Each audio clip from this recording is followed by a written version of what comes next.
The Book of Job, Chapter 1. There was a man in the land of Uz, whose name was Job. And that man was blameless and upright, and one who feared God and shunned evil. And 7 sons and 3 daughters were born to him.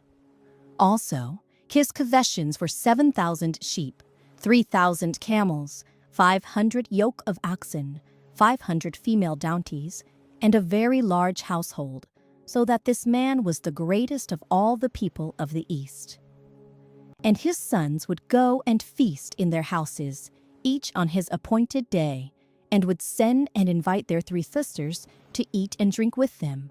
So it was, when the days of feasting had run their course, that Job would send and sanctify them, and he would rise early in the morning and offer burnt offerings according to the number of them all. For Job said, "It may be that my sons have sinned and cursed God in their hearts." Thus Job did regularly. Now there was a day when the sons of God came to present themselves before the Lord, and Satan also came among them. And the Lord said to Satan, "From where do you come?" So Satan answered the Lord and said, "From going to and fro on the earth, and from walking back and forth on it." Then the Lord said to Satan, "Have you considered my servant Job, that there is none like him on the earth, a blameless and upright man, one who fears God and shuns evil?" So Satan answered the Lord and said, "Does Job fear God for nothing? Have you not made a hedge around him, around his household, and around all that he has on every side? You have blessed the work of his hands, and his possessions have increased in the land. But now, stretch out your hand and touch all that he has, and he will surely curse you to your face." And the Lord said to Satan, "Behold, all that he has is in your power. Only do not lay a hand on his person." So Satan went out from the presence of the Lord. Now there was a day when his sons and daughters were eating and drinking wine in their oldest brother's house. And a messenger came to Job and said, "The oxen were plowing, and the donkeys feeding beside them, when the Sabaeans raided them and took them away. Indeed, they have killed the servants with the edge of the sword, and I alone had escaped to tell you." While he was still speaking, another also came and said, "The fire of God fell from heaven and burned up the sheep and the servants, and consumed them, and I alone have escaped to tell you." While he was still speaking, another also came and said, "The Chaldeans formed 3 bands, raided the camels, and took them away, yes, and killed the servants with the edge of the sword, and I alone have escaped to tell you." While he was still speaking, another also came and said, "Your sons and daughters were eating and drinking wine in their oldest brother's house, and suddenly a great wind came from across the wilderness and struck the 4 corners of the house, and it fell on the young people, and they are dead, and I alone have escaped to tell you." Then Job arose, tore his robe, and shaved his head, and he fell to the ground and worshipped, and he said, "Naked I came from my mother's womb, and naked shall I return there.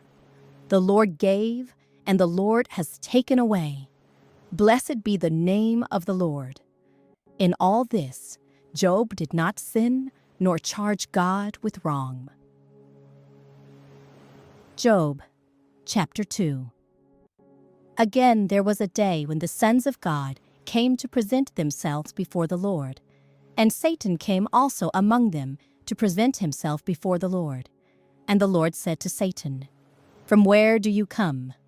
Satan answered the Lord and said, "From going to and fro on the earth, and from walking back and forth on it."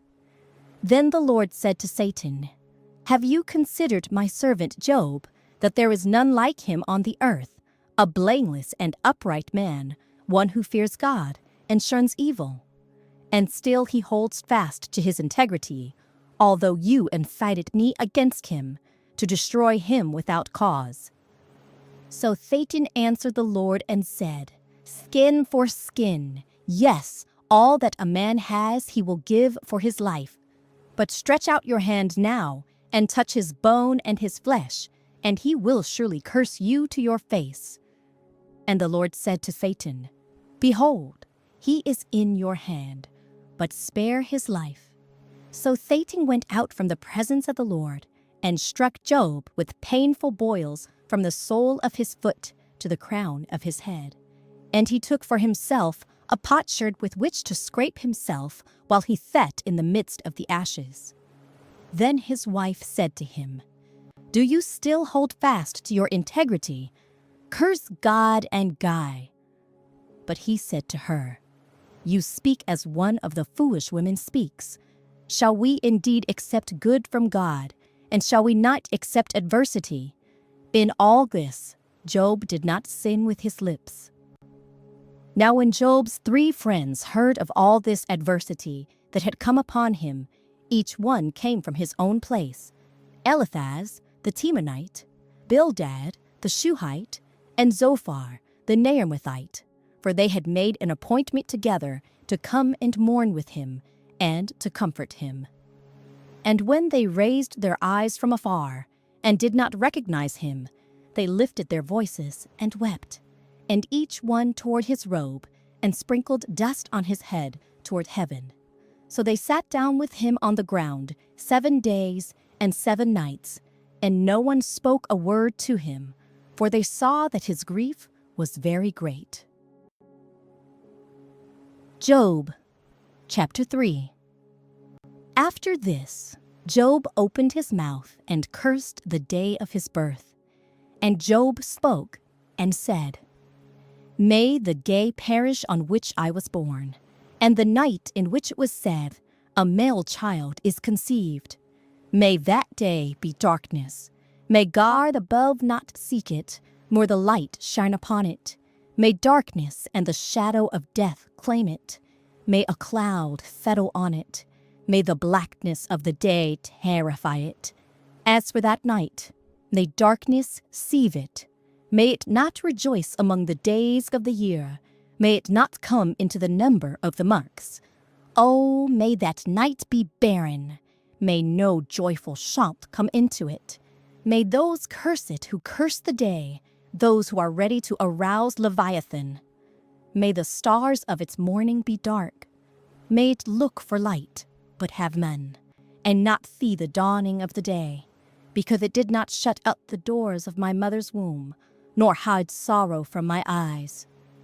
Why did I not die at birth? Why did I not perish when I came from the womb? Why did the mees receive me, or why the breasts that I should nurse? For now I would have lain still and been quiet. I would have been asleep. Then I would have been at rest with kings and counselors of the earth, who built ruins for themselves, or with princes who had gold, who filled their houses with silver. Or why was I not hidden like a stillborn child, like infants who never saw light?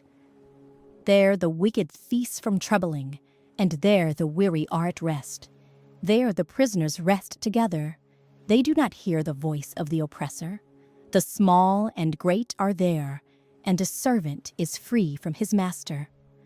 Why is light given to him who is in misery, and life to the bitter of soul, who long for death, but it does not come, and search for it more than hidden treasures, who rejoice exceedingly, and are glad when they can find the grave?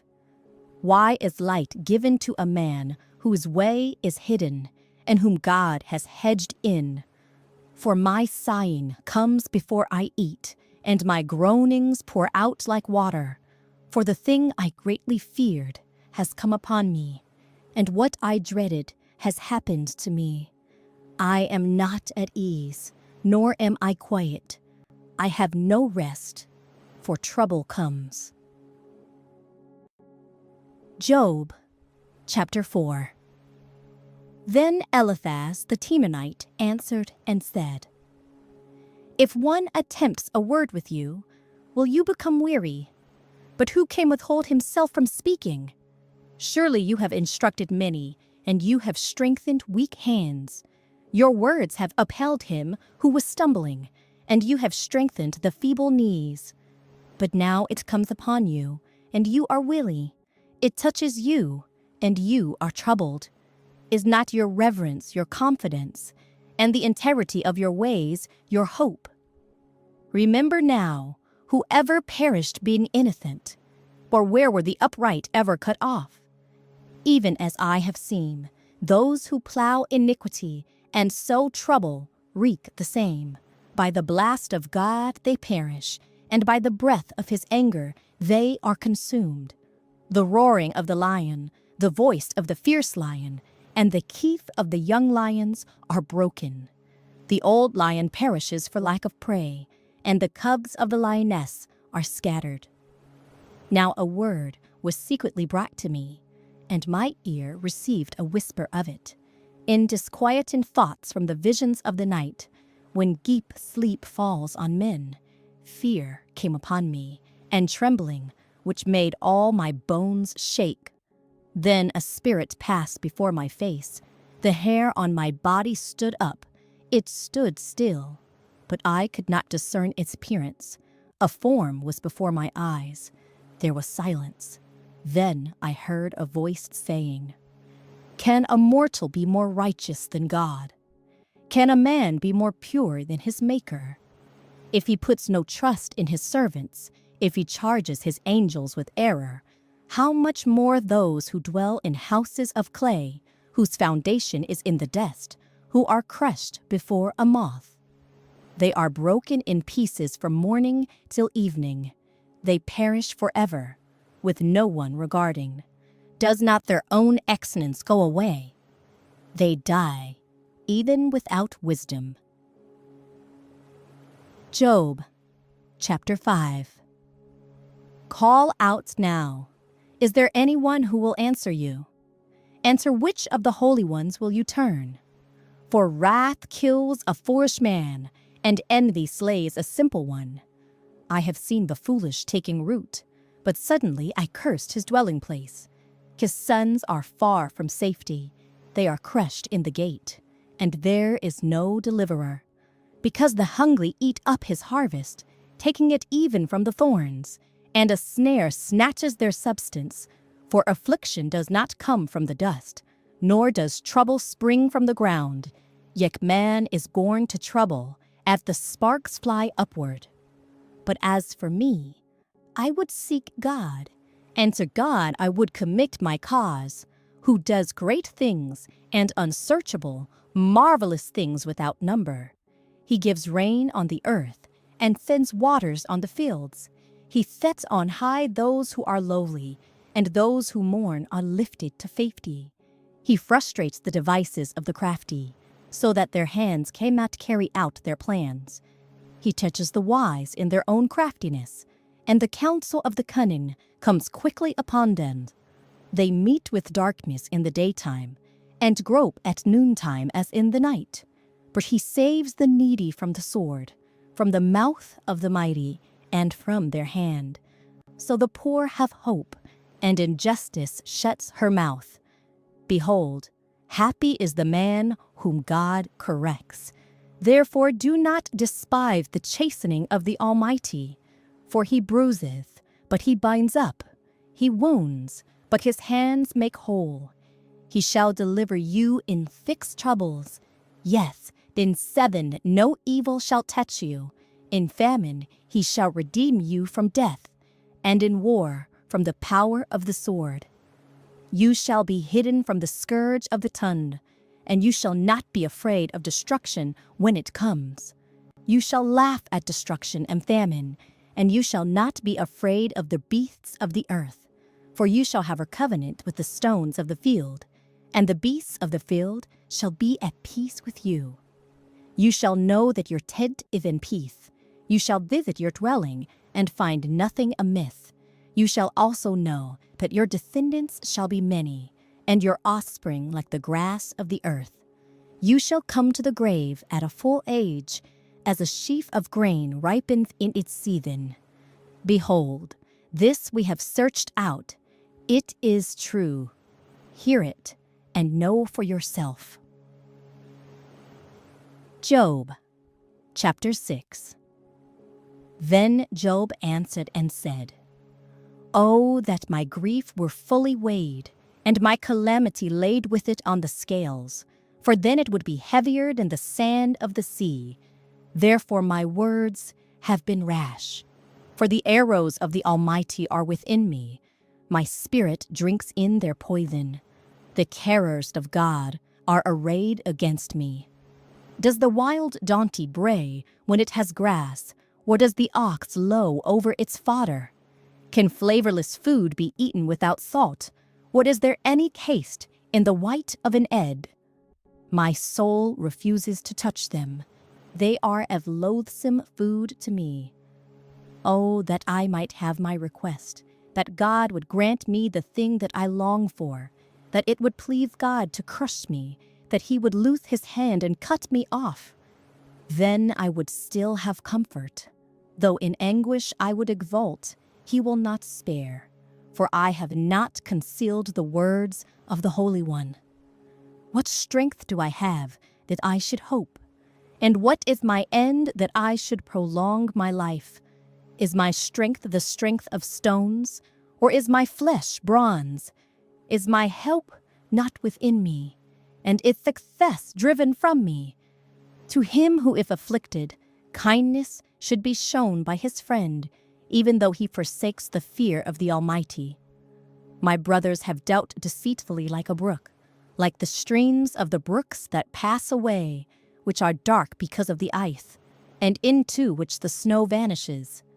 When it is warm, they cease to flow. When it is hot, they vanish from their place. The paths of their way turn aside. They go nowhere and perish. The caravans of Kema look. The travelers of Sheba hope for them. They are disappointed because they were confident. They come there and are confused. For now, you are nothing. You see terror and are afraid. Did I ever say, "Bring something to me," or "Offer a bribe for me from your wealth," or "Deliver me from the enemy's hand," or "Redeem me from the hand of oppressors"? Teach me, and I will hold my tongue. Cause me to understand wherein I have erred. How forceful are right words!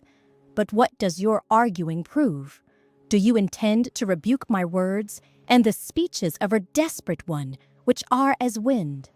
Yes, you overwhelm the fatherless, and you undermine your friend. Now, therefore, be pleased to look at me, for I would never lie to your face.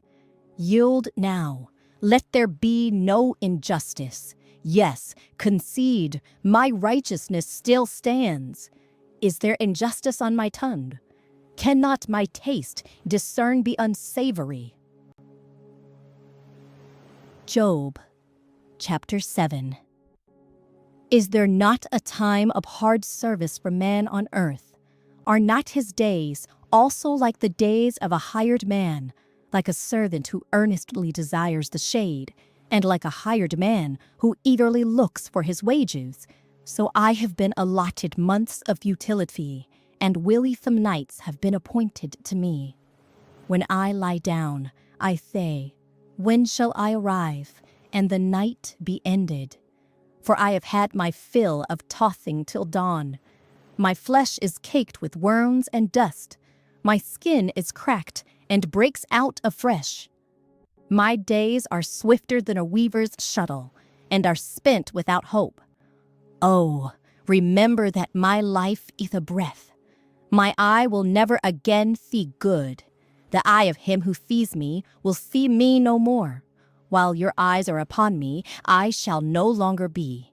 As the cloud disappears and vanishes away, so he who goes down to the grave does not come up. He shall never return to his house, nor shall his place know him any more. Therefore, I will not restrain my mouth. I will speak in the anguish of my spirit. I will complain in the bitterness of my soul.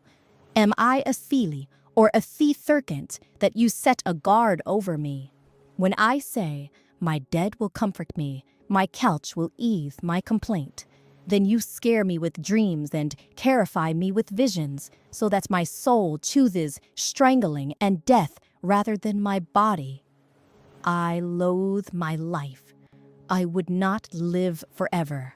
Let me alone, for my days are but a breath. What of man, that you should exalt him, that you should set your heart on him, that you should divot him every morning and test him every moment? How long? Will you not look away from me and let me alone till I swallow my saliva? Have I sinned? What have I done to you, O watcher of men? Why have you set me as your target, so that I am a burden to myself? Why then do you not pardon my transgression and take away my iniquity? For now I will lie down in the dust, and you will seek me diligently, but I will no longer be. Job, chapter 8. Then Bildad the Shuhite answered and said, How long will you speak these things, and the words of your mouth be like a strong wind? Does God subvert judgment, or does the Almighty pervert justice? If your sons have sinned against him, he has cast them away for their transgression. If you would earnestly seek God, and make your supplication to the Almighty, if you were pure and upright, surely now he would awake for you, and prosper your rightful dwelling place. Though your beginning was small, yet your latter end would increase abundantly. For inquire, please, of the former age, and consider the things discovered by their fathers. For we were born yesterday, to know nothing, because our days on earth are a shadow. Will they not teach you and tell you and utter words from their heart? Can the papyrus grow up without a marsh? Can the reeds flourish without water? While it is yet green and not cut down, it withers before any other plant. So are the paths of all who forget God, and the hope of the hypocrite shall perish, whose confidence shall be cut off, and whose trust is the spider's web. He leans on his house, but it does not stand. He holds it fast, but it does not endure. He grows green in the sun, and his branches spread out in his garden.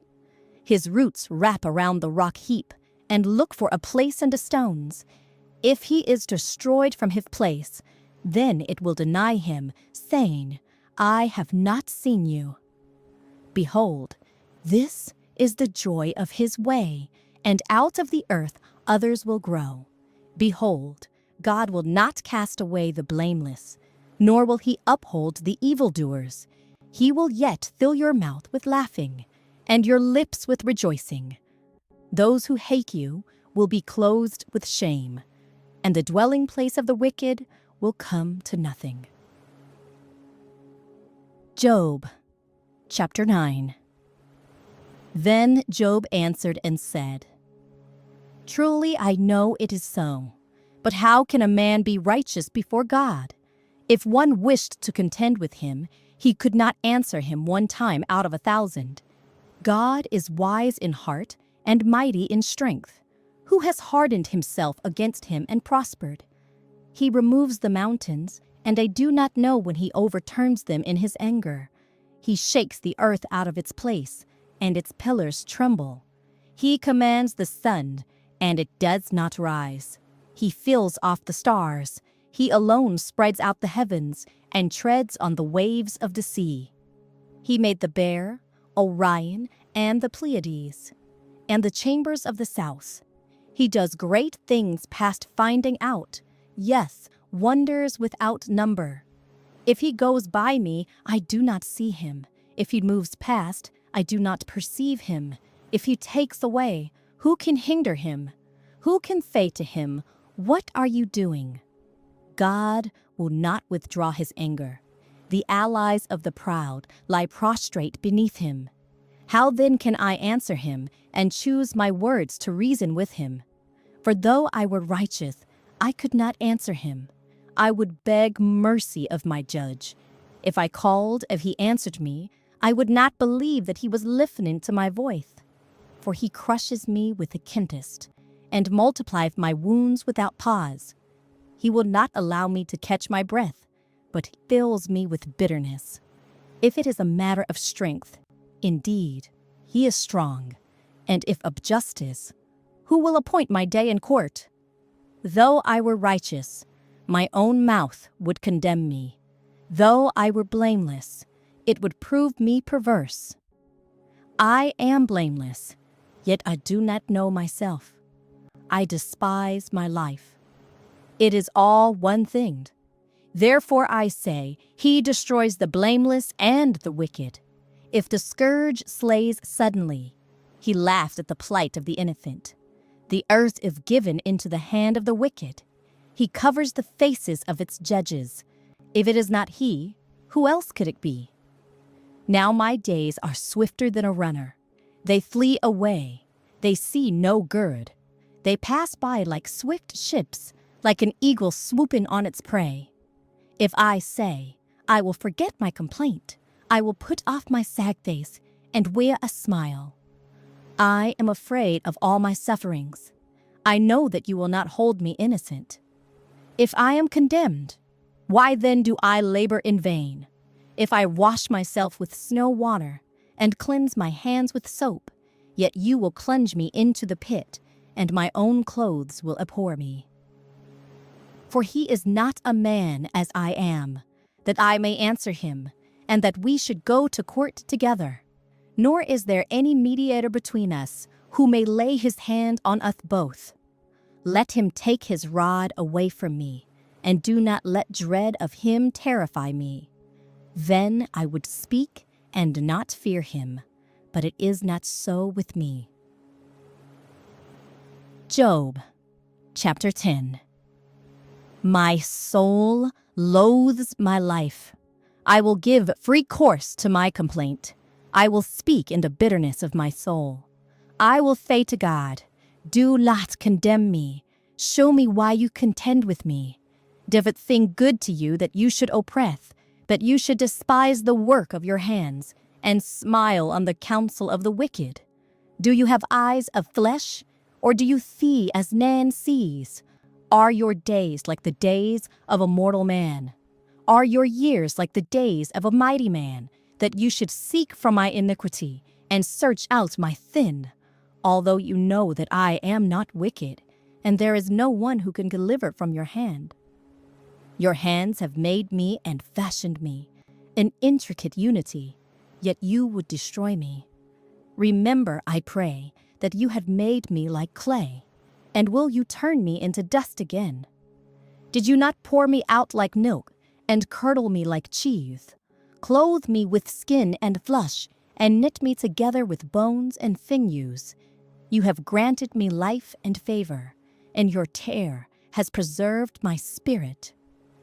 And these things you have hidden in your heart. I know that this was with you.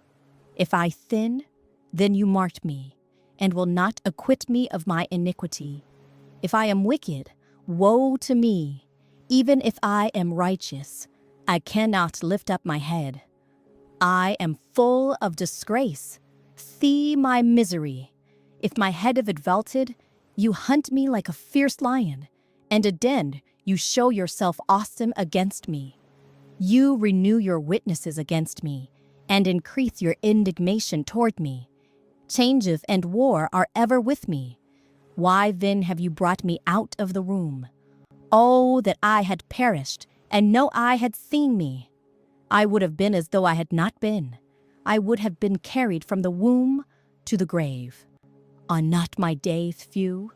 Cease, leave me alone, that I may take a little comfort, before I go to the place from which I shall not return, to the land of darkness and the shadow of death, a land as dark as darkness itself, as the shadow of death, without any order, where even the light is like darkness.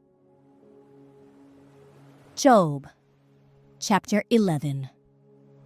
Then Zophar the Naamathite answered and said, Should not the multitude of words be answered, and should a man full of talk be vindicated? Should your empty talk make men hold their peace? And when you mock, should no one rebuke you? For you have said, My doctrine is pure, and I am clean in your eyes. But oh, that God would speak and open his lips against you, that he would show you the secrets of wisdom, for they would double your prudence. Know therefore that God exacts from you less than your iniquity deserves. Can you search out the deep things of God? Can you find out the limits of the Almighty? They are higher than heaven. What can you do? Deeper than Sheol. What can you know?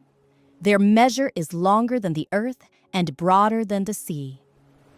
If he passes by, imprisons, and gathers to judgment, then who can hinder him?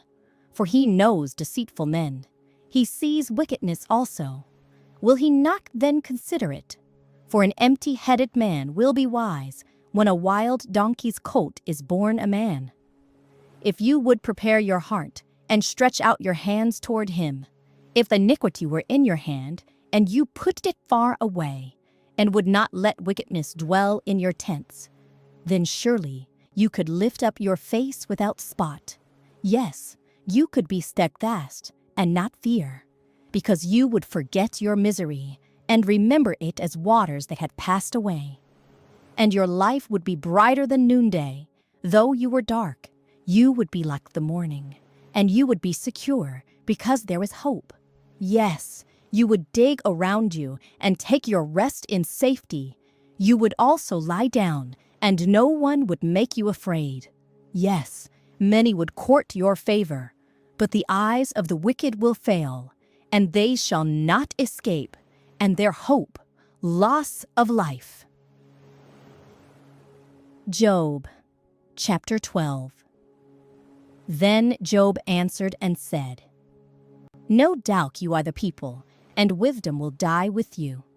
But I have understanding as well as you. I am not inferior to you. Indeed, who does not know such things as these? I am one mocked by his friends, who called on God, and he answered him, the just and blameless who is ridiculed. A lamp is despised in the thought of one who is at ease. It is made ready for those whose feet slip. The kids of robbers prosper, and those who provoke God are secure in what God provides by his hand. But now ask the beasts, and they will teach you, and the birds of the air, and they will tell you, or speak to the earth, and it will teach you. And the fish of the sea will explain to you. Who among all these does not know that the hand of the Lord has done this, in whose hand is the life of every living thing, and the breath of all mankind?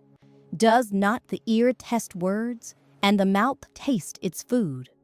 Wisdom is with aged men, and with length of days understanding. With him are wisdom and strength. He hath counsel and understanding. If he breaks a thing down, it cannot be rebuilt. If he imprisons a man, there can be no relief. If he withholds the waters, they dry up. If he thins them out, they overwhelm the earth. With him are strength and prudence. The deceived and the deceiver are his. He leads counselors away plundered, and makes fools of the judges. He loosens the bonds of kings, and binds their waist with a belt. He leads princes away plundered, and overthrows the mighty. He deprives the trusted ones of speech, and takes away the discernment of the elders. He pours contempt on princes, and disarms the mighty. He uncovers deep things out of darkness, and brings the shadow of death to light. He makes nations great, and destroys them. He enlarges nations, and guides them.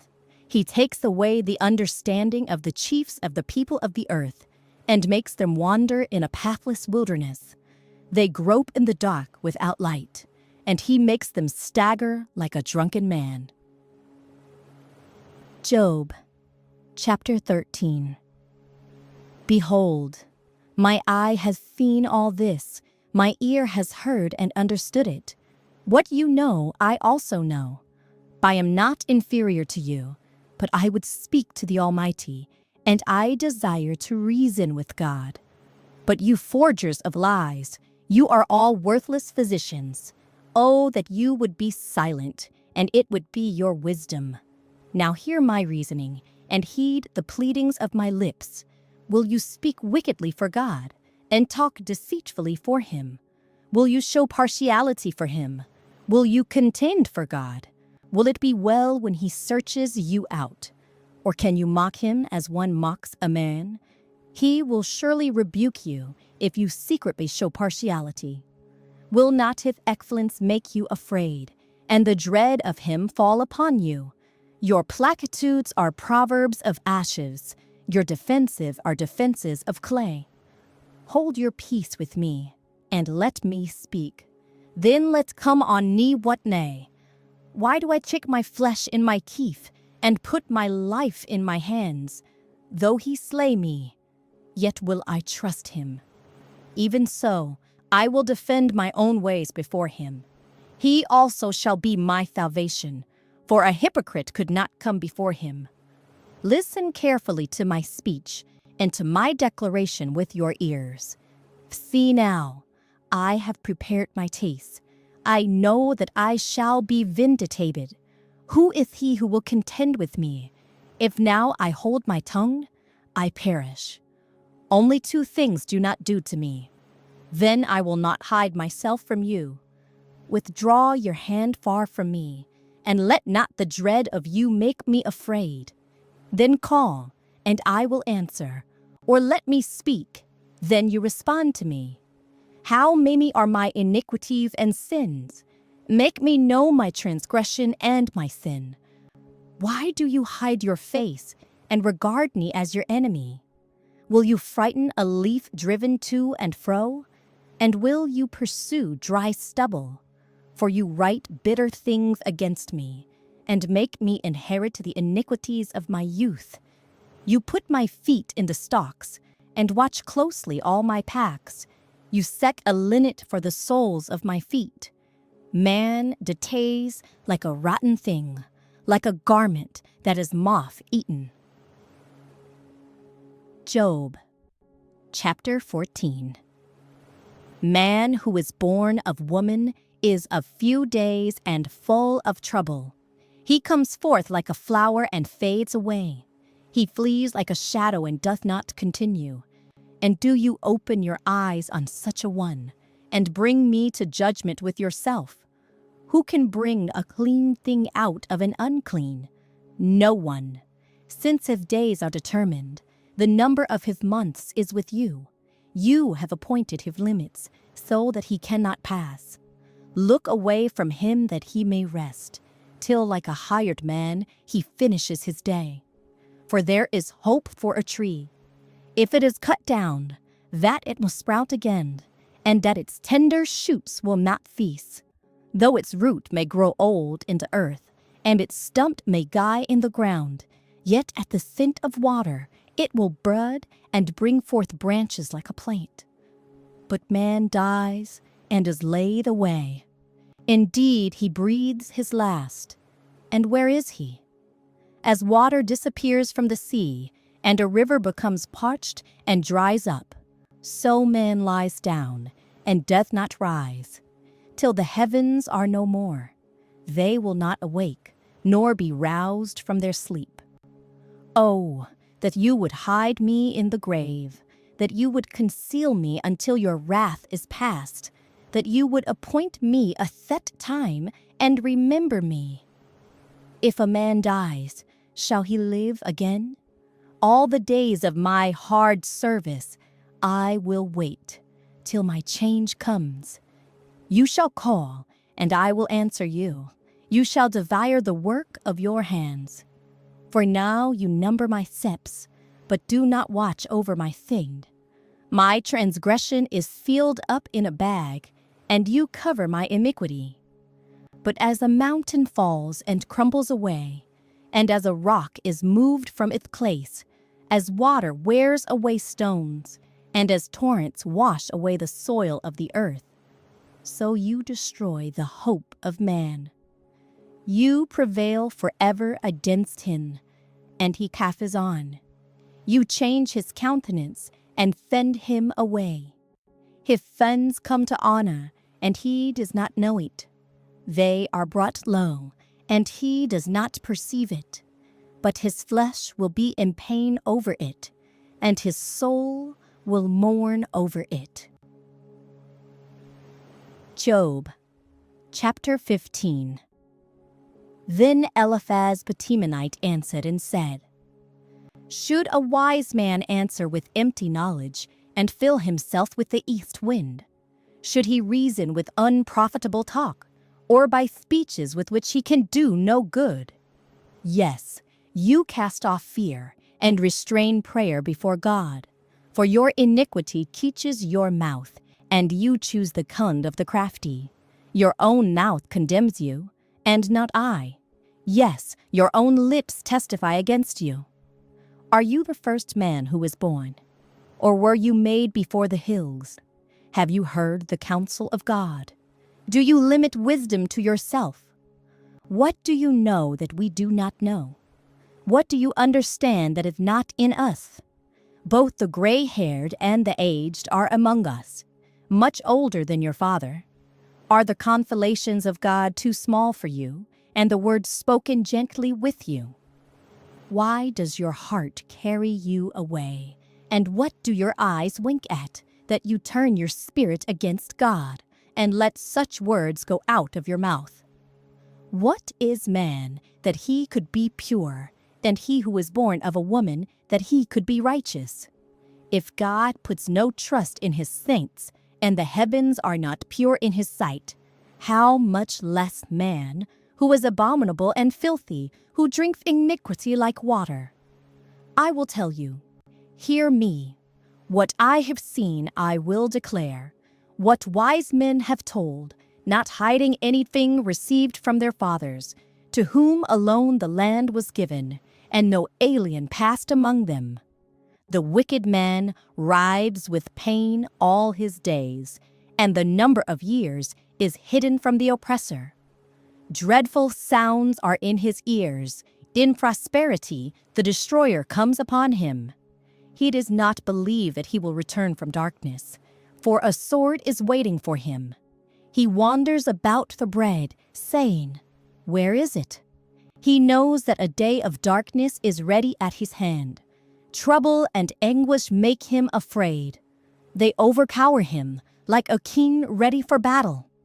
For he stretches out his hand against God and acts defiantly against the Almighty, running stubbornly against him with his strong, embossed shield. Though he has covered his face with his fatness and made his waist heavy with fat, he dwells in desolate cities, in houses which no one inhabits, which are destined to become ruins. He will not be rich, nor will his wealth continue, nor will his possessions overspread the earth. He will not depart from darkness. The flame will dry out his branches, and by the breath of his mouth he will go away. Let him not trust in futile things, deceiving himself, for futility will be his reward. It will be accomplished before his time, and his branch will not be green. He will shake off his unripe grape like a vine, and cast off his blossom like an olive tree. For the company of hypocrites will be barren, and fire will consume the tents of bribery. They conceive trouble and bring forth futility. Their womb prepares defeat. Job, chapter 16. Then Job answered and said, I have heard many such things. Miserable comforters are you all. Shall words of wind have an end? Or what provokes you that you answer? I also could speak as you do, if your soul were in my soul's place. I could heap up words against you, and shake my head at you. But I would strengthen you with my mouth, and the comfort of my lips would relieve your grief. Though I speak, my grief is not relieved, and if I remain silent, how am I eased? But now he has worn me out. You have made desolate all my company. You have shriveled me up, and it is a witness against me. My leanness riseth up against me, and bears witness to my face. He tears me in his wrath, and hates me. He gnashes at me with his teeth. My adversary sharpeneth his gaze on me. They gape at me with their mouth. They strike me reproachfully on the cheek. They gather together against me. God has delivered me to be ungodly, and turned me over to the hands of the wicked. I was at ease, but he has shattered me. He also has taken me by my neck and shaken me to pieces. He has set me up for his target. His archers surround me. He pierces my heart and does not pity. He pours out my gall on the ground. He breaks me with wound upon wound. He runs at me like a warrior. I have thrown sackcloth over my skin and laid my head in the dust. My face is flushed from weeping, and on my eyelids is the shadow of death. Although no violence is in my hands, and my prayer is pure. O earth, do not cover my blood, and let my cry have no resting place. Surely even now my witness is in heaven, and my evidence is on high. My friends scorn me. My eyes pour out tears to God. Oh, that one might plead for a man with God, as a man pleads for his neighbor. For when a few years are finished, I shall go the way of no return. Job, chapter 17. My spirit is broken. My days are extinguished. The grave is ready for me. Are not mockers with me? And doth not my eye dwell under provocation? Now put down a pledge for me with yourself. Who is he who will shake hands with me? For you have hidden their heart from understanding. Therefore you will not exalt them. He who speaks flattery to his friends, even the eyes of his children will fail. But he has made me a byword of the people, and I have become one in whose face men spit. My eye has also grown dim because of sorrow, and all my members are like shadows. Upright men are astonished at this, and the innocent stirs himself up against the hypocrite. Yet the righteous will hold to his way, and heedless clean hands will be stronger and stronger. But please, come back again, all of you, for I shall not find one wise man among you. My gays are past. My purposes are broken off, even the thoughts of my heart. They change the night into day. The light is near, they say, in the face of darkness. If I wait for the grave as my house, if I make my bed in the darkness, if I say to corruption, you are my father, and to the worm, you are my mother and my sister, where then is my hope? As for my hope, who can see it? Will they go down to the gates of Sheol? Shall we have rest together in the dust? Job, chapter 18. Then Bildad the Shuhite answered and said, How long till you put an end to words? Deign understanding, and afterward we will speak. Why are we counted as beasts, and regarded as stupid in your sight? You who care yourself in anger, shall the earth be forsaken for you? Or shall the rock be removed from its place? The light of the wicked indeed goes out, and the flame of his fire does not shine. The light is dark in his tent, and his lamp beside him is put out. The steps of his strength are shortened, and his own counsel cast him down. For he is cast into a net by his own feet, and he walks into a snare. The net takes him by the heel, and a snare lays hold of him. A noose is hidden for him on the ground, and a trap for him in the road. Terrors frighten him on every side, and drive him to his feet. His strength is starved, and destruction is ready at his side. It devours patches of his skin. The firstborn of death devours his limbs. He is uprooted from the shelter of his tent, and they parade him before the king of terrors. They dwell in his tent who are none of his. Brimstone is scattered on his dwelling. His roots are dried out below, and his branch withers above. The memory of him perishes from the earth, and he has no name among the renowned. He is driven from light into darkness, and chased out of the world. He has neither son nor posterity among his people, nor any remaining in his dwellings.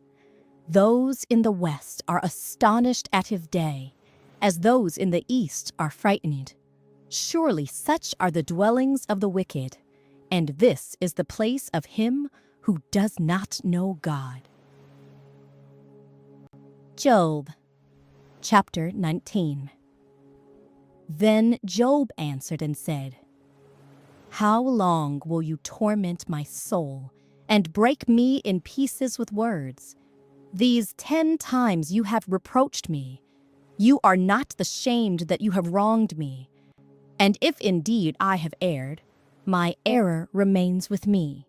If indeed you exalt yourselves against me and plead my disgrace against me, know then that God has wronged me and has surrounded me with his net.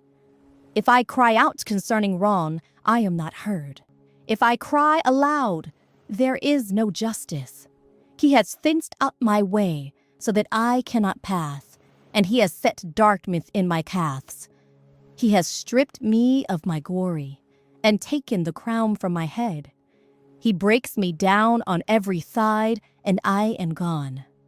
My hope he has uprooted like a tree.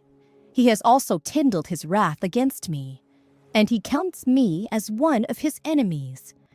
His troops come together and build up their road against me. They encamp all around my tent. He has removed my brothers far from me, and my acquaintances are completely estranged from me. My relatives have failed, and my close friends have forgotten me. Those who dwell in my house and my maidservants count me as a stranger. I am an alien in their sight. I call my servant, but he gives no answer. I beg him with my mouth. My breath is offensive to my wife, and I am repulsive to the children of my own body. Even young children despise me. I arise, and they speak against me. All my close friends abhor me, and those whom I love have turned against me. My bone clings to my skin and to my flesh, and I should escape by the skin of my teeth. Have pity on me. Have pity on me, O you, my friends, for the hand of God has struck me. Why do you persecute me as God does, and are not satisfied with my flesh? Oh, that my words were written. Oh, that they were inscribed in a book, that they were engraved on a rock with an iron pen and lead forever. For I know that my Redeemer lives, and he shall stand at last on the earth. And after my skin is destroyed, this I know, that in my flesh I shall see God, whom I shall see for myself, and my eyes shall behold, and not another. How my heart yearns within me. If you should say, how shall we persecute him? Since the root of the matter is found in me, be afraid of the sword for yourselves, for wrath brings the punishment of the sword, that you may know there is a judgment. Job, chapter 20. Then Zophar the Naamathite answered and said, Therefore my anxious thoughts make me answer, because of the turmoil within me. I have heard the rebuke that reproaches me, and the spirit of my understanding causes me to answer. Do you not know this of old, since man was placed on earth, that the triumphing of the wicked is short, and the joy of the hypocrite is but for a moment? Though his haughtiness mounts up to the heavens, and his head reaches to the clouds, yet he will perish forever like his own refuse. Those who have seen him will say, Where is he? He will fly away like a dream and not be found. Yes, he will be chased away like a vision of the night. The eye that saw him will see him no more, nor will his place behold him any more. His children will seek the favor of the poor, and his hands will restore his wealth. His bones are full of his youthful vigor, but it will lie down with him in the dust. Though evil is sweet in his mouth, and he hides it under his tongue, though he spares it and does not forsake it, but still keeps it in his mouth, yet his food in his stomach turns sour. It becomes cobra venom within him. He swallows down riches and vomits them up again. God casts them out of his belly. He will suck the poison of cobras. The viper's tongue will slay him. He will not see the streams, the rivers flowing with honey and cream. He will restore that for which he labored, and will not swallow it down. From the proceeds of business, he will get no enjoyment, for he has oppressed and forsaken the poor. He has violently seized a house which he did not build. Because he knows no quietness in his heart, he will not save anything he desires. Nothing is left for him to eat. Therefore his well-being will not last. In his self-sufficiency, he will be in distress. Every hand of knavery will come against him. When he is about to fill his stomach, God will cast on him the fury of his wrath, and will rain it on him while he is eating. He will flee from the iron weapon. A bronze bow will pierce him through. It is drawn and comes out of the body. Yes, the glittering point comes out of his gall. Terrors come upon him. Total darkness is reserved for his treasures, and unfanned fire will consume him. It shall go ill with him who is left in his tent. The heavens will reveal his iniquity, and the earth will rise up against him. The increase of his house will depart, and his girds will flow away in the day of his wrath. This is the portion from God for a wicked man, the heritage appointed to him by God. Job, chapter 21. Then Job answered and said, "Listen carefully to my speech, and let this be your consolation. Bear with me that I may speak, and after I have spoken, keep mocking. As for me, is my complaint against man? And if it were, why should I not be impatient? Look at me and be astonished. Put your hand over your mouth. Even when I remember, I am terrified, and trembling takes hold of my flesh. Why do the wicked live and become old? Yes, become mighty in power. Their descendants are established with them in their sight, and their offspring before their eyes. Their houses are safe from fear, neither is the rod of God upon them. Their bull breeds without failure, their cow calves without miscarriage. They send forth their little ones like a flock, and their children dance. They sing to the tambourine and harp, and rejoice to the sound of the flute. They spend their days in wealth, and in a moment go down to the grave. Yet they say to God, 'Depart from us, for we do not desire the knowledge of your ways.' Who is the Almighty that we should serve him? And what profit do we have if we pray to him? Indeed, their prosperity is not in their hand. The counsel of the wicked is far from me. How often is the lamp of the wicked put out? How often does their destruction come upon them? The sorrows God distributes in his anger? They are like straw before the wind, and like chaff that a storm carries away. They say, God lays up one's iniquity for his children.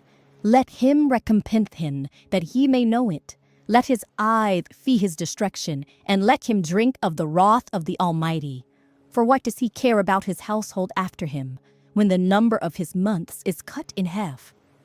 Can anyone teach God knowledge, since he judges those on high?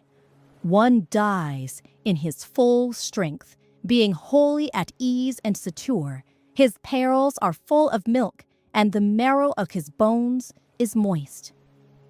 Another man dies in the bitterness of his soul, never having eaten with pleasure. They lie down alike in the dust, and worms cover them. Look, I know your thoughts and the schemes with which you would wrong me. For you say, where is the house of the prince? And where is the tent, the dwelling place of the wicked? Have you not asked those who travel the road? And do you not know their signs? For the wicked are reserved for the day of doom. They shall be brought out on the day of wrath. Who condemns his way to his faith? And who repays him for what he hath done? Yet he shall be brought to the grave, and a vigil kept over the tomb. The clods of the valley shall be sweet to him. Every one shall follow him, as counselors have gone before him. How then can you comfort me with empty words, since falsehood remains in your answers? Job, chapter 22. Then Eliphaz the Temanite answered and said, Can a man be profitable to God, though he who is wise may be profitable to himself? Is it any pleasure to the Almighty that you are righteous? Or if it deign to him that you make your ways blameless? If it because of your fear of him that he corrects you, and enters into judgment with you? Is not your wickedness great, and your iniquity without end? For you have taken pledges from your brother for no reason, and stripped the naked of their clothing. You have not given the weary water to drink, and you have withheld bread from the hungry. But the mighty name possessed the land, and the honorable men dwelt in it. You have sent widows away empty, and the strength of the fatherless was crushed. Therefore snares are all around you, and sudden fear troubles you, or darkness so that you cannot see, and an abundance of water covers you. If not God in the height of heaven, and see the highest stars, how lofty they are. And you say, what does God know? Can he judge through the deep darkness? Thick clouds cover him, for that he cannot see, and he walks above the circle of heaven. Will you keep to the old way which wicked men have trod, who were cut down before their time, whose foundations were swept away by a flood? They said to God, Depart from us. What can the Almighty do to them? Yet he filled their houses with good things, but the counsel of the wicked is far from me. The righteous see it and are glad, and the innocent laugh at them. Surely our adversaries are cut down, and the fire consumes their remnant. Now acquaint yourself with him, and be at peace. Thereby good will come to you. Receive, please, instruction from his mouth, and lay up his words in your heart. If you return to the Almighty, you will be built up. You will remove iniquity far from your tents. Then you will lay your gold in the dust, and the gold of Ophir among the stones of the brooks. Yes, the Almighty will be your gold and your precious silver. For then you will have your delight in the Almighty, and lift up your face to God. You will make your prayer to him, he will hear you, and you will pay your vows. You will also declare a thing, and it will be established for you. So light will shine on your ways. When they cast you down and you say, exaltation will come. Then he will save the humble person. He will even deliver one who is not innocent. Yes, he will be delivered by the purity of your hands. Job, chapter 23. Then Job answered and said, Even today my complaint is bitter. My hand is listless because of my groaning. Oh, that I knew where I might find him, that I might come to his seat. I would present my case before him, and fill my mouth with arguments. I would know the words which he would answer me, and understand what he would say to me. Would he contend with me in his great power?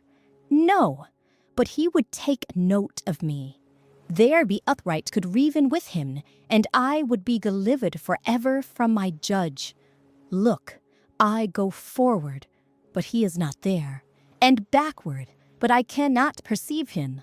When he works on the left hand, I cannot behold him. When he turns to the right hand, I cannot see him. But he knows the way that I take. When he has tested me, I shall come forth as gold. My foot has held fast to his steps. I have kept his way and not turned aside. I have not departed from the commandment of his lips. I have treasured the words of his mouth more than my necessary food. But he is unique, and who can make him change?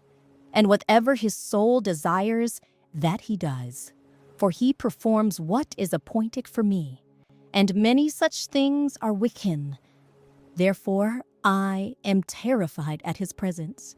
When I consider this, I am afraid of him. For God made my heart weak, and the Almighty terrifies me, because I was not cut off from the presence of darkness, and he did not hide deep darkness from my face. Job, chapter 24. Since times are not hidden from the Almighty, why do those who know him fee not his days? Some remove landmarks. They feast flocks violently and feed on them. They drive away the donkey of the fatherless. They take the widow's ox as a pledge. They push the needy off the road. All the poor of the land are forced to hide. Indeed, like wild donkeys in the desert, they go out to their work, searching for food. The wilderness yields food for them and for their children. They gather their fodder in the field and glean in the vineyard of the wicked. They spend the night naked, without clothing, and have no covering in the cold. They are wet with the showers of the mountains and huddle around the rock for want of shelter. Some snatch the fatherless from the breast and take a pledge from the poor. They cause the poor to go naked, without clothing, and they take away the sheaves from the hungry. They press out oil within their walls and tread wine presses, yet suffer thirst. The dying groan in the city, and the souls of the wounded cry out, yet God does not charge them with wrong. There are those who rebel against the light. They do not know its ways, nor abide in its paths. The murderer rises with the light. He kills the poor and needy, and in the night he is like a thief. The eye of the adulterer waits for the twilight, saying, "No eye will see me," and he disguises his face. In the dark, they break into houses which they marked for themselves in the daytime. They do not know the light, for the morning is the same to them as the shadow of death. If someone recognizes them, they are in the terrors of the shadow of death. They should be swift on the face of the waters. Their portion should be cursed in the earth, so that no one would turn into the way of their vineyards. As drought and heat consume the snow waters, so the grave consumes those who have sinned. The wound should forget him. The worm should feed sweetly on him. He should be remembered no more, and wickedness should be broken like a tree. For he preys on the barren who do not bear, and does no good for the widow. But God draws the mighty away with his power. He rises up, but no man is sure of life. He gives them security, and they rely on it. Yet his eyes are on their ways. They are exalted for a little while. Then they are gone. They are brought low. They are taken out of the way like all others. They dry out like the heads of grain. Now if it is not so, who will prove me a liar and make my speech worth nothing? Job, chapter 25. Then Bildad the Shuhite answered and said, Dominion and fear belong to him. He makes peace in his high places. If there any number to his armies, upon whom does his light not rise? How then can man be righteous before God, or how can he be pure who is born of a woman? If even the moon does not shine, and the stars are not pure in his sight, how much less man, who is a maggot, and a son of man, who is a worm. Job, chapter 26. But Job answered and said, How have you helped him who is without power? How have you saved the arm that has no strength? How have you counseled one who has no wisdom? And how have you declared sound advice to many? To whom have you uttered words, and whose spirit came from you? The dead tremble, those under the waters and those inhabiting them. Sheol is naked before him, and destruction has no covering. He stretches out the north over empty space. He hangs the earth on nothing. He binds up the water in his thick clouds, yet the clouds are not broken under it. He covers the face of his throne and spreads his cloud over it. He drew a circular horizon on the face of the waters, at the boundary of light and darkness.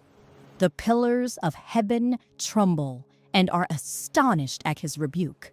He stirs up the sea with his power, and by his understanding he breaks up the storm. By his spirit he adorned the heavens. His hand pierced the fleeing serpent. Indeed, these are the mere edges of his ways, and how small a whisper we hear of him. But the thunder of his power, who can understand? Job, chapter 27. Moreover, Job continued his discourse and said, As God lives, who has taken away my justice, and the Almighty who has made my soul bitter, as long as my breath is in me, and the breath of God in my nostrils, my lips will not speak wickedness, nor my tongue that utter defeat. Far be it from me that I should say you are right. Till I die, I will not put away my integrity from me. My righteousness I hold fast, and will not let it go. My heart shall not reproach me as long as I live. May my enemy be like the wicked, and he who rideth up against me like the unrighteous. For what is the hope of the hypocrite, though he may gain much, if God takes away his life? Will God hear his cry when trouble comes upon him? Will he delight himself in the Almighty? Will he always call on God? I will teach you about the hand of God. What is with the Almighty I will not conceal. Surely all of you have seen it. Why then do you behave with complete nonsense? This is the portion of a wicked man with God, and the heritage of oppressors received from the Almighty. If his children are multiplied, it is for the sword, and his offspring shall not be satisfied with bread. Those who survive him shall be buried in death, and their widows shall not weep. Though he heaps up silver like dust, and piles up clothing like clay, he may pile it up, but the just will wear it, and the innocent will divide the silver. He builds his house like a moth, like a booth which a watchman makes. The rich man will lie down, but not be gathered up. He opens his eyes, and he is no more. Terrors overtake him like a flood. A tempest steals him away in the night. The east wind carries him away, and he is gone. It sweeps him out of his place. It holds against him and does not spare. He flees desperately from its power. Men shall clap their hands at him and shall hiss him out of his place. Job, chapter 28. Surely there is a mine for silver, and a place where gold is refined. Iron is taken from the earth, and copper is smelted from ore. Man puts an end to darkness and searches every recess for ore in the darkness and the shadow of death. He breaks open a shaft away from people. In places forgotten by feet, they hang far away from men. They swing to and fro. As for the earth, from it comes bread, but underneath it is turned up as by fire. Its stones are the source of sapphires, and it contains gold dust. That path no bird knows, nor has the falcon's eye seen it. The proud lion have not trodden it, nor has the fierce lion passed over it. He puts his hand on the flint. He overturns the mountains at the roots. He cuts out channels in the rocks, and his eye sees every precious thing. He dams up the streams from trickling. What is hidden, he brings forth to light. But where can wisdom be found? And where is the place of understanding? Man does not know its value, nor is it found in the land of the living. The deep says, "It is not in me," and the sea says, "It is not with me." It cannot be purchased for gold, nor can silver be weighed for its price. It cannot be valued in the gold of Ophir, in precious onyx or sapphire. Neither gold nor crystal can equal it, nor can it be exchanged for jewelry of fine gold. No mention shall be made of coral or quartz, for the price of wisdom is above rubies. The topaz of Ethiopia cannot equal it, nor can it be valued in pure gold. From where then does wisdom come? And where is the place of understanding? It is hidden from the eyes of all living, and concealed from the birds of the air.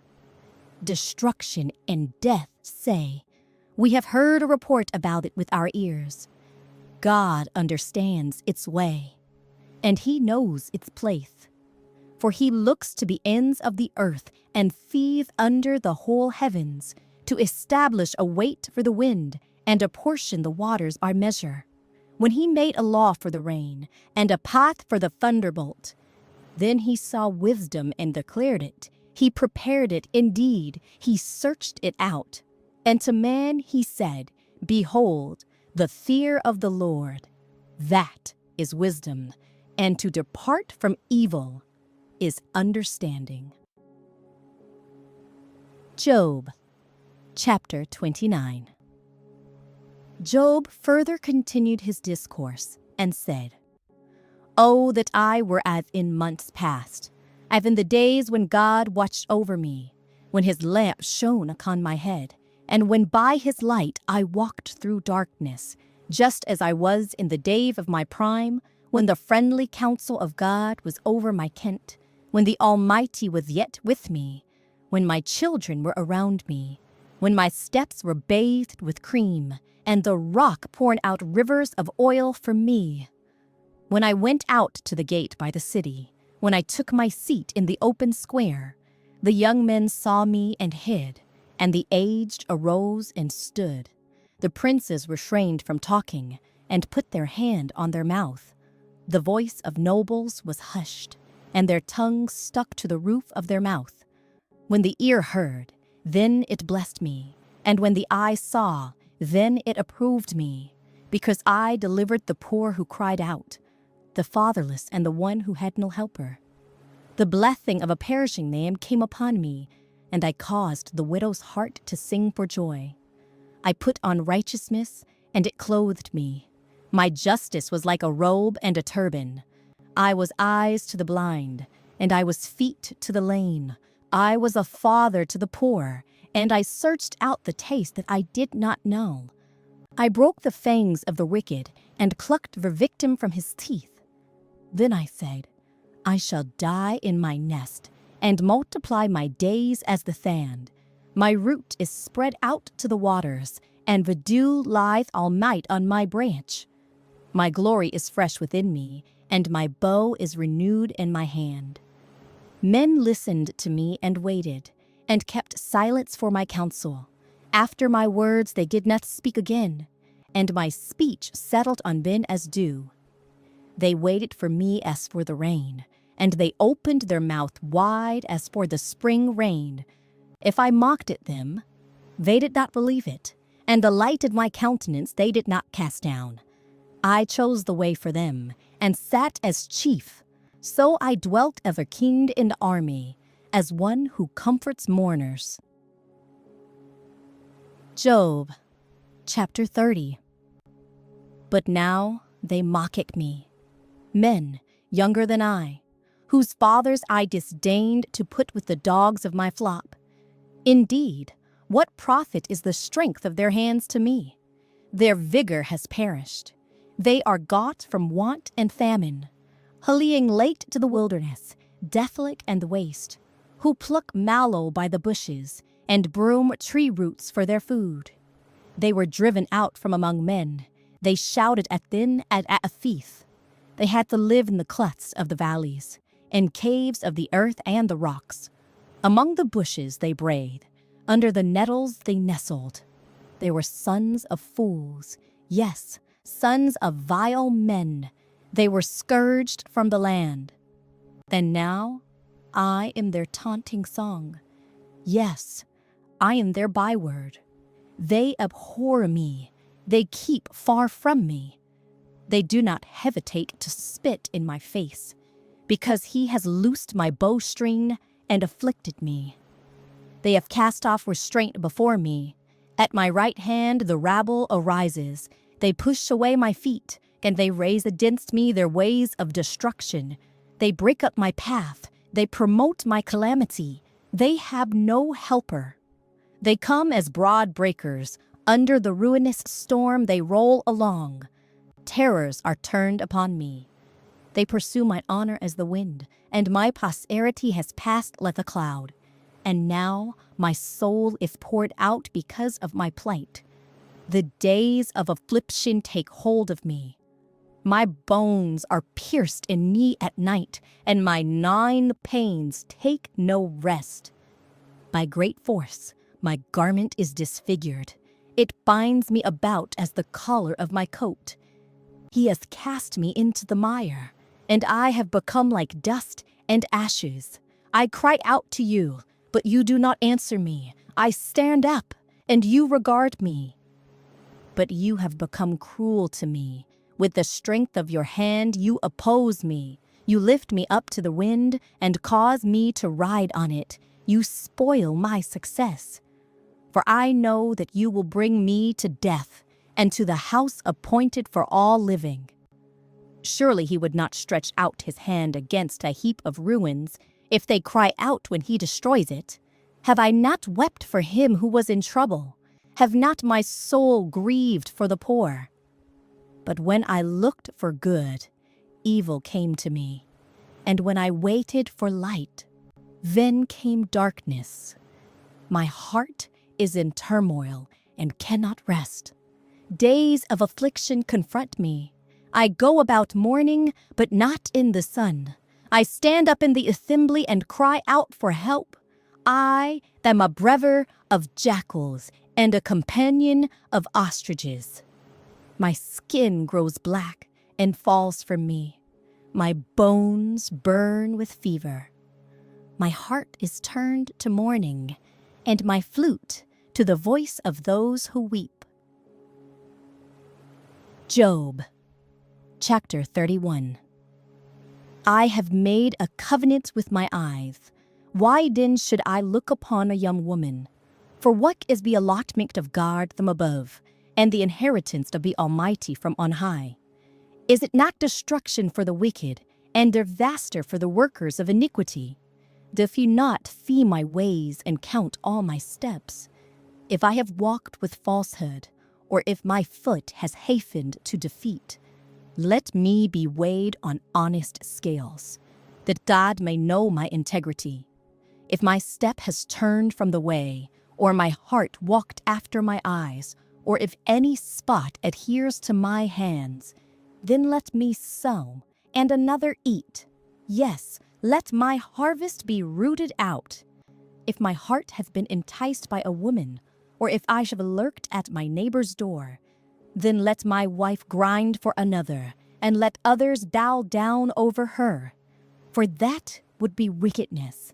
Yes, it would be iniquity deserving of judgment. For that would be a fire that consumes to destruction, and would root out all my increase. If I have despised the cause of my male or female servant, when they complained against me, what then shall I do when God rises up? When he punishes, how shall I answer him? Did not he who made me in the womb make them? Did not the same one fashion us in the womb? If I have kept the poor from their desire, or caused the eyes of the widow to fail, or eaten my morsel by myself, so that the fatherless could not eat of it. But from my youth I reared him as a father, and from my mother's womb I guided the widow. If I have seen anyone perish for lack of clothing, or any poor man without covering, if his heart has not blessed me, and if he was not warmed with the fleece of my sheep, if I have raised my hand against the fatherless, when I saw I had help in the gate, then let my arm fall from my shoulder, let my arm be torn from the socket, for destruction from God is a terror to me, and because of his magnificence I cannot endure. If I have made gold my hope, or said to find gold, you are my confidence. If I had rejoiced because my wealth was great, and because my hand had gained much, if I have observed the sun when it shines, or the moon moving in brightness, so that my heart has been secretly enticed, and my mouth has kissed my hand, this also would be an iniquity, deserving of judgment, for I would have denied God who is above. If I have rejoiced at the destruction of him who hated me, or lifted myself up when evil found him, indeed, I have not allowed my mouth to sin by asking for a curse on his soul. If the men of my kin have not said, who is there that has not been satisfied with his meat? But no sojourner had to lodge in the street, for I have opened my doors to the traveler. If I have covered my transgressions of Anam by hiding my iniquity in my bosom, because I feared the great multitude and dreaded the contempt of families, so that I kept silence and did not go out of the door. Oh, that I had one to hear me. Here is my mark. Oh, that the Almighty would answer me, that my prosecutor had written a book. Surely I would carry it on my shoulder and bind it on me like a crown. I would declare to him the number of my steps. Like a prince, I would approach him. If my land cries out against me, and its furrows weep together, if I have eaten its fruit without money, or caused its owners to lose their lives, then let thistles grow instead of wheat, and weeds instead of barley. The words of Job are ended. Job, chapter 32. So these 3 men ceased answering Job, because he was righteous in his own eyes. Then the wrath of Elihu, the son of Barachel the Buzite, of the family of Ram, was aroused against Job.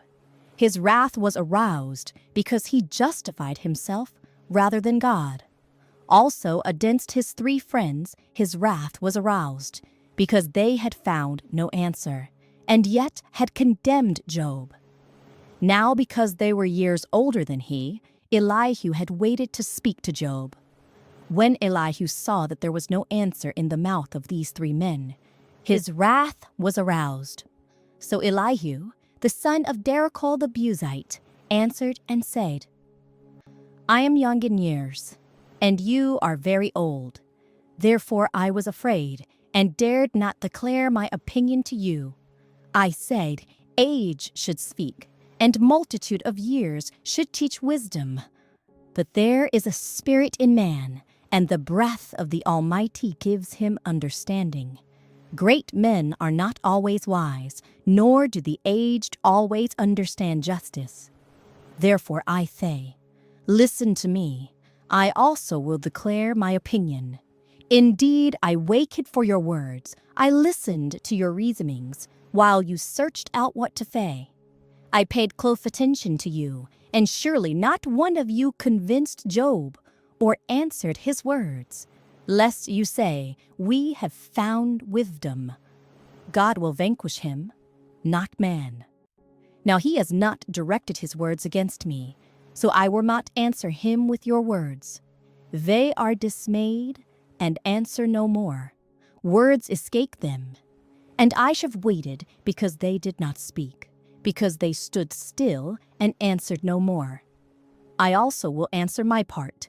I too will declare my opinion, for I am full of words. The spirit within me compels me. Indeed, my belly is like wine that has no vent. It is ready to burst like new wineskins. I will speak, that I may find relief. I must open my lips and answer. Let me not, I pray, show partiality to anyone, nor let me flatter in man. For I do not know how to flatter, else my Maker would soon take me away. Job, chapter 33. But please, Job, hear my speech, and listen to all my words. Now I open my mouth. My tongue speaks in my mouth. My words come from my upright heart. My lips utter pure knowledge.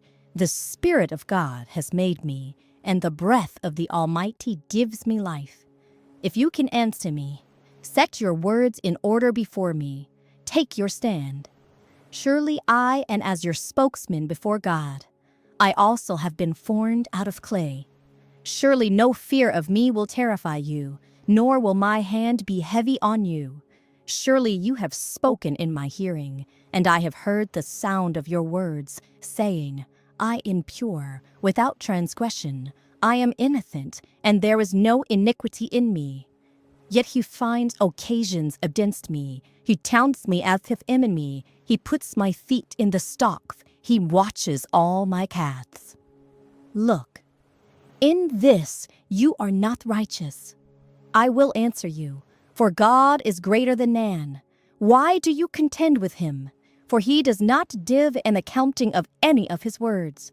For God may speak in one way or in another, yet man does not perceive it.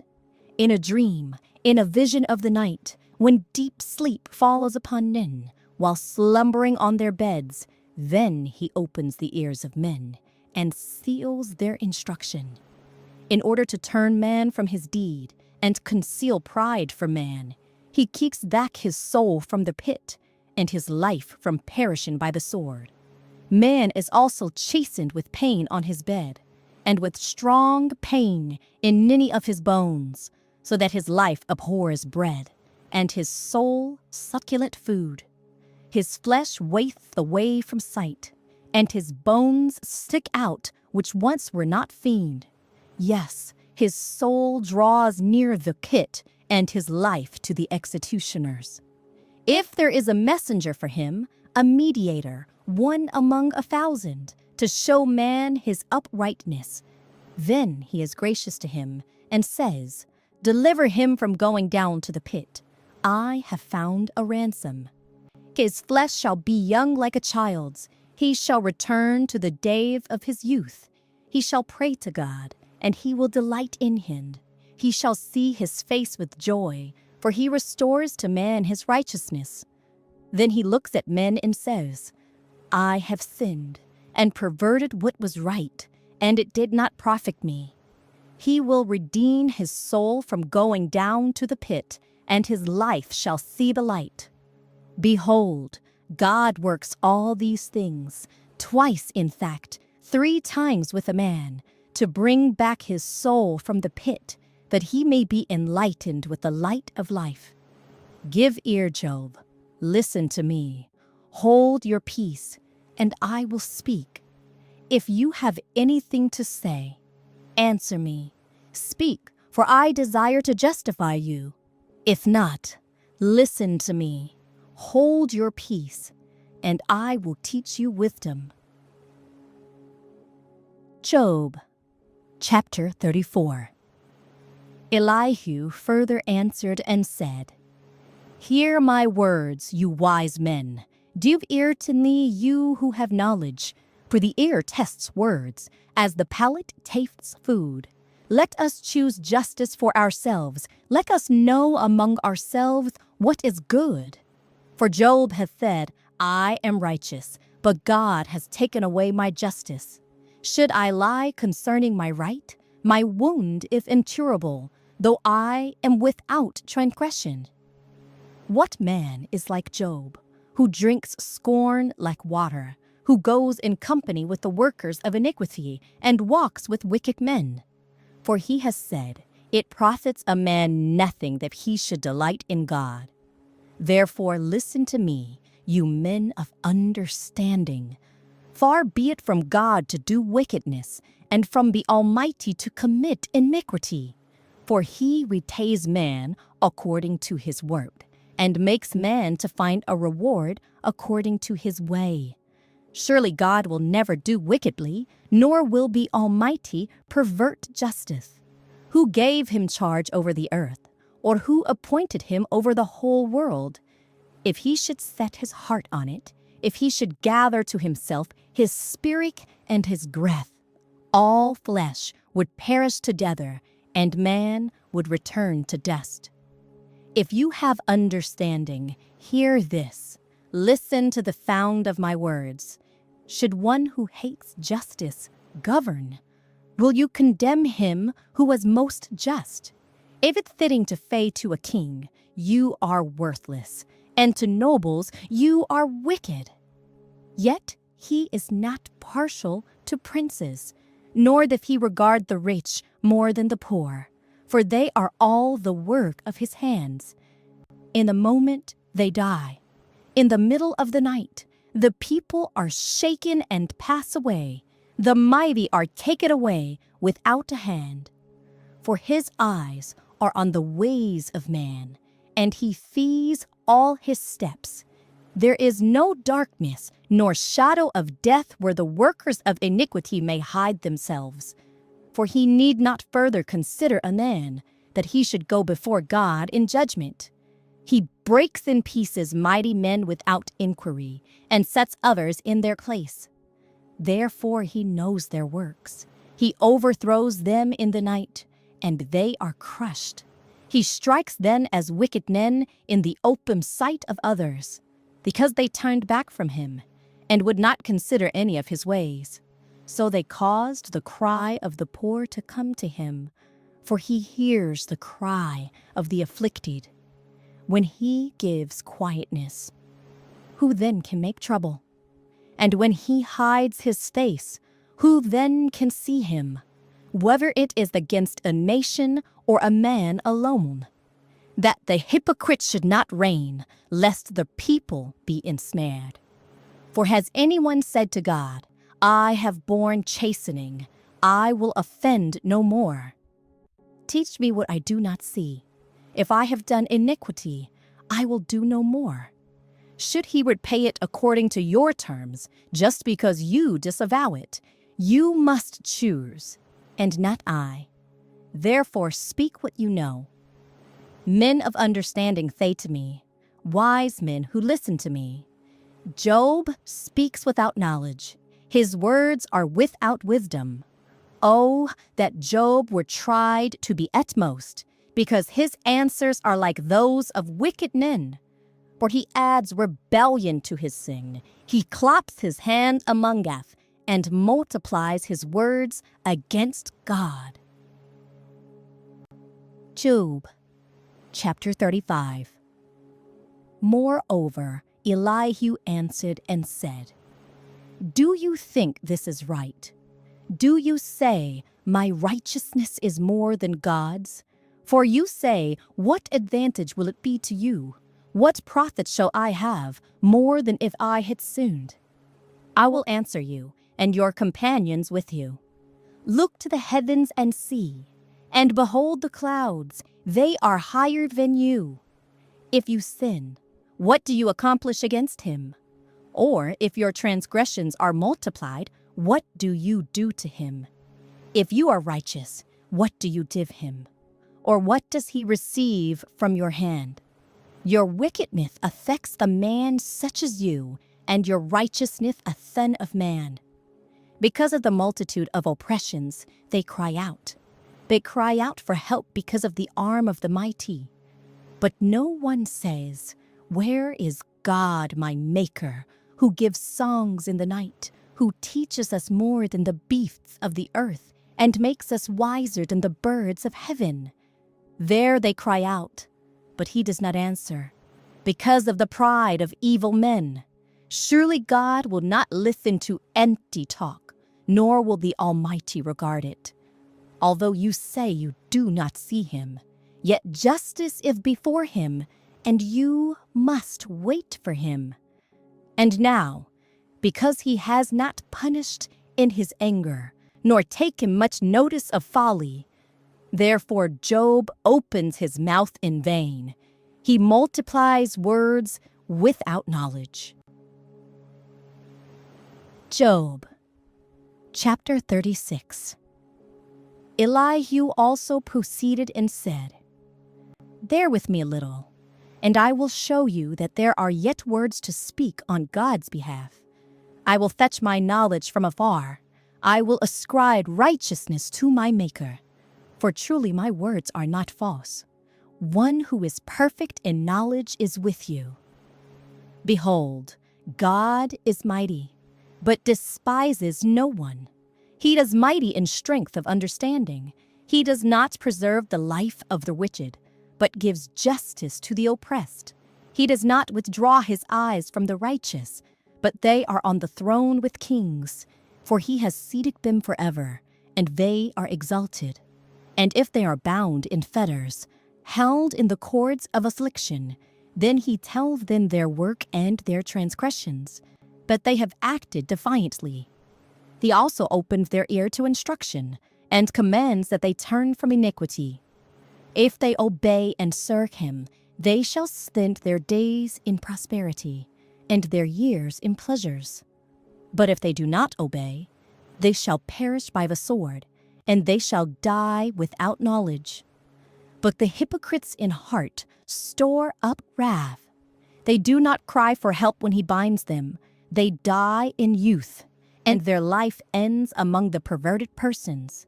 He delivers the poor in their affliction, and opens their ears in oppression. Indeed, he would have brought you out of dire distress, into a broad place where there is no restraint, and what is set on your table would be full of richness. But you are filled with the judgment due the wicked. Judgment and justice take hold of you. Because there is wrath, beware lest he take you away with one blow, for a large ransom would not help you avoid it. Will your riches or all the mighty forces keep you from distress? Do not desire the night, when people are cut off in their place. Take heed. Do not turn to iniquity, for you have chosen this rather than affliction. Behold, God is exalted by his power. Who teaches like him?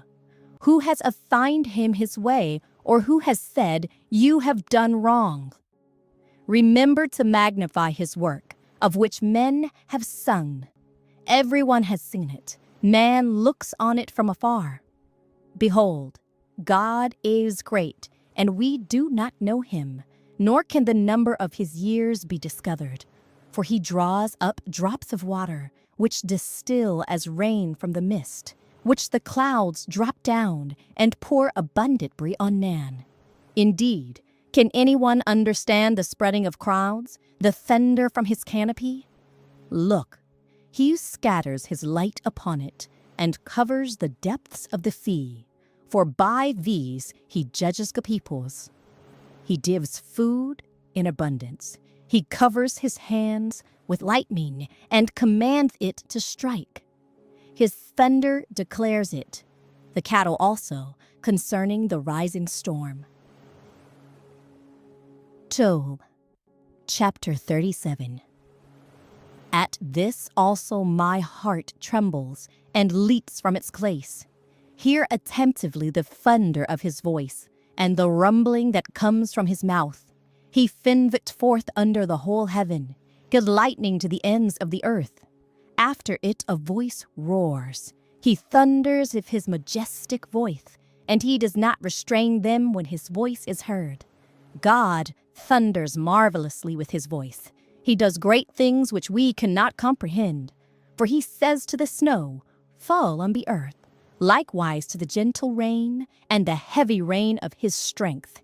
He feels the hand of every man, that all men may know his work. The beasts go into dens and remain in their lairs. From the chamber of the south comes the whirlwind, and cold from the scattering winds of the north. By the breath of God, life is given, and the broad waters are frozen. Also with moisture, he saturates the thick clouds.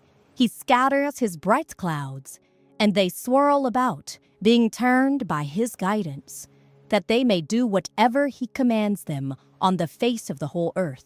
He causes it to come, whether for correction, or for his land, or for mercy. Listen to this, O Job. Stand still and consider the wondrous works of God. Do you know when God dispatches them and causes the light of his cloud to shine? Do you know how the clouds are balanced, those wondrous works of him who is perfect in knowledge? Why are your garments hot when he quiets the earth by the south wind? With him have you spread out the skies, strong ever-tasked metal mirror? Teach us what we should say to him, for we can prepare nothing because of the darkness. Should he be told that I wish to speak? If a man were to speak, surely he would be swallowed up. Even now, men cannot look at the light when it is bright in the skies, when the wind has passed and cleared them.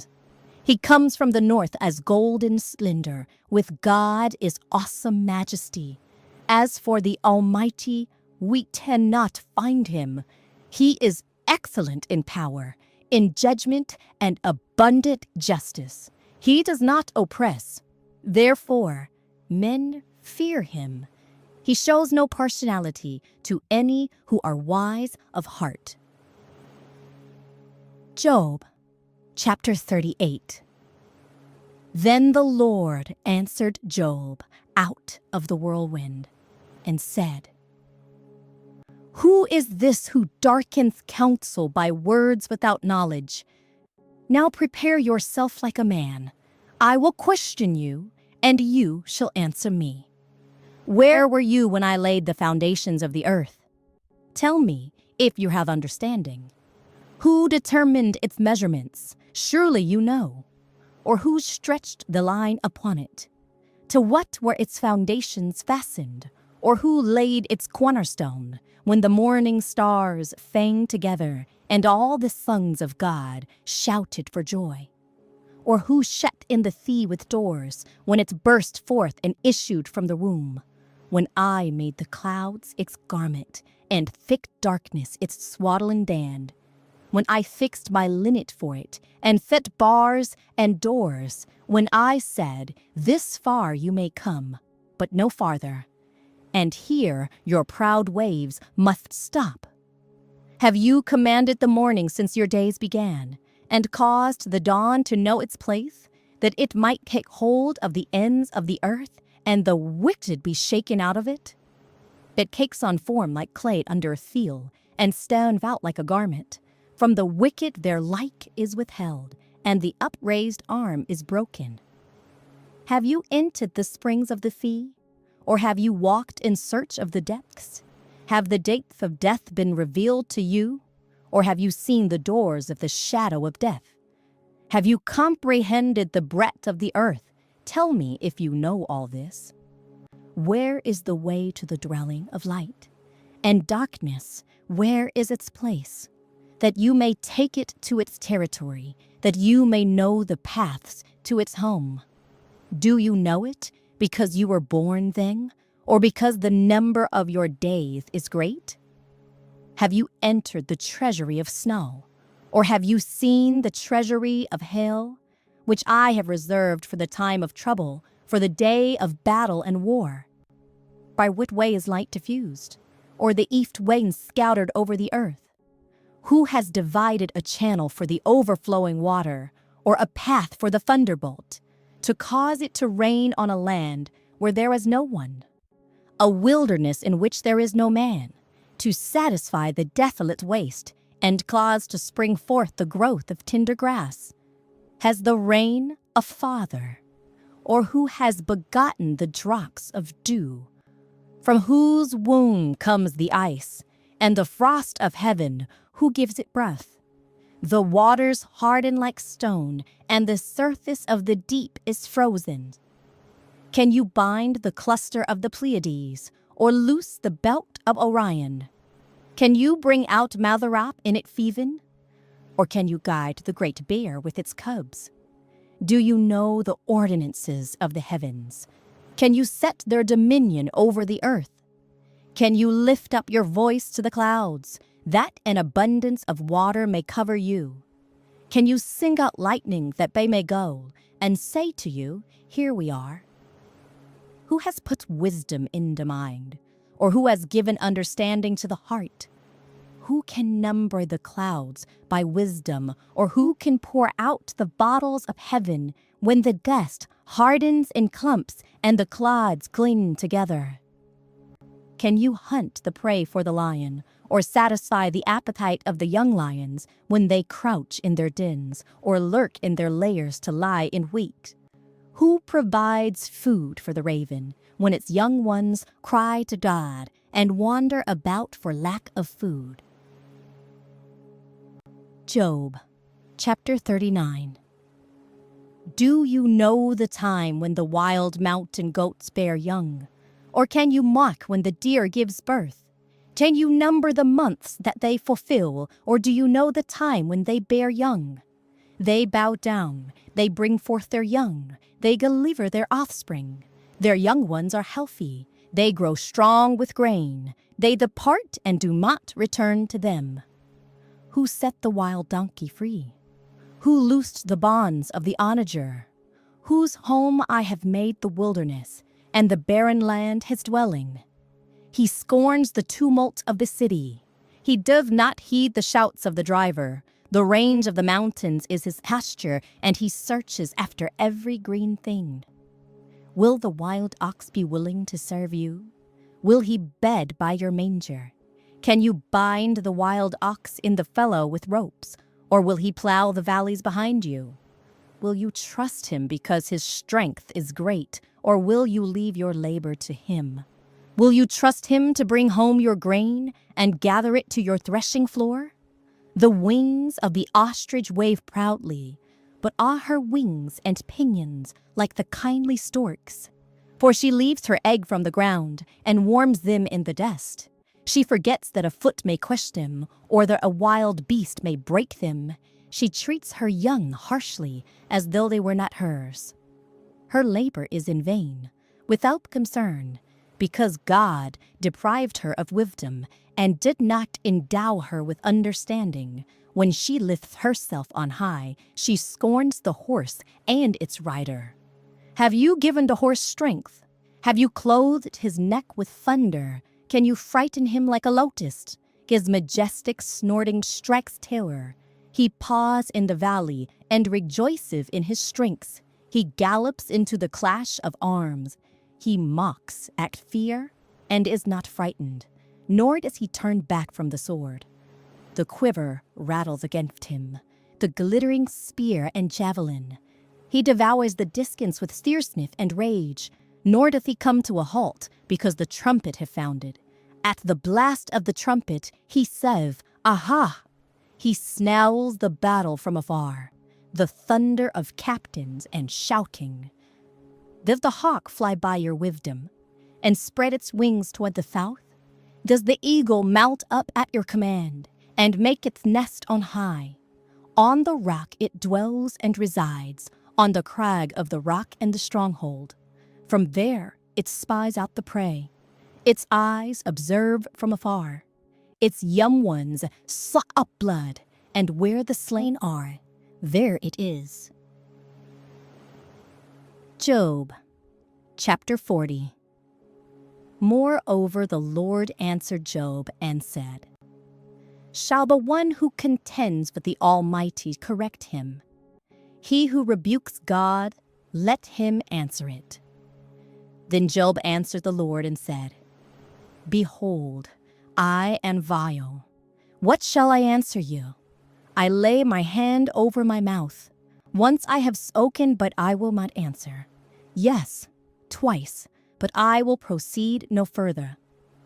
Then the Lord answered Job out of the whirlwind and said, Now prepare yourself like a man.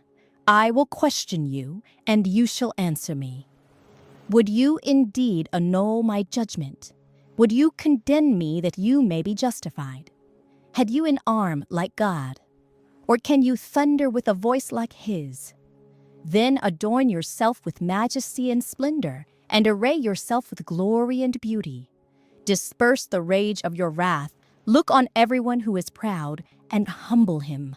Look on everyone who is proud, and bring him low. Drag down the wicked in their place. Hide them in the dust together. Bind their faces in hidden darkness. Then I will also confess to you that your own right hand can save you. Look now at the behemoth, which I made along with you. He eats grass like an ox. See now, his strength is in his hips, and his power is in his stomach muscles. He moved his tail like a feeder. The sinews of his thighs are tightly knit. His bones are like beams of bronze, his ribs like bars of iron. He is the first of the ways of God. Only he who made him can bring near his sword. Surely the mountains yield food for him, and all the beasts of the field clay there. He lies under the lotus trees, in a covert of reeds and marsh. The lotus trees cover him with their shade. The willows by the brook surround him. Indeed, the river may rage, yet he is not disturbed. He is confident, though the Jordan gushes into his mouth, though he takes it in his eyes, or one pierces his nose with a snare. Job, chapter 41.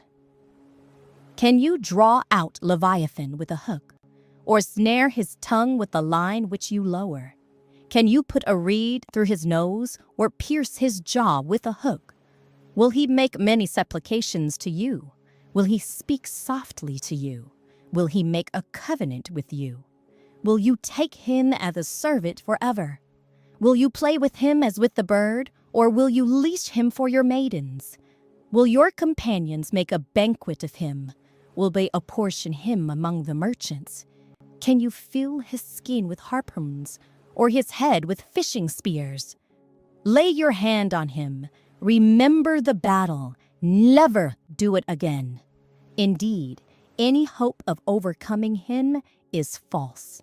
Shall one not be overwhelmed at the sight of him? No one is so fierce that he would dare stir him up. Who then is able to stand against me? Who has preceded me that I should pay him?